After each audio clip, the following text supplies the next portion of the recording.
বর্তমান সময়ে তুমুল জনপ্রিয় রোমান্টিক জুটি জিয়াউল ফারুক অপূর্ব ও নাজনীন নাহার নেহা দিন দিন বাংলা নাটকের জনপ্রিয়তা বেড়ে চলেছে। সেই ধারাবাহিকতায় আবারও নতুন নাটক নিয়ে হাজির হয়েছেন জনপ্রিয় এই জুটি।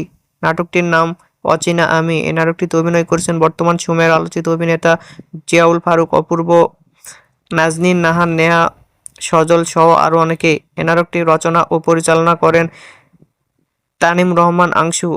এ নাটকটি দেখতে হলে অবশ্যই ক্যাপিটাল ড্রামার ইউটিউব চ্যানেলে প্রকাশিত হবে। আপনারা দেখতে চাইলে অবশ্যই এই কুরবানির ঈদে দ্বিতীয় দিন দেখতে পারবেন ক্যাপিটাল ড্রামার ইউটিউব চ্যানেলে।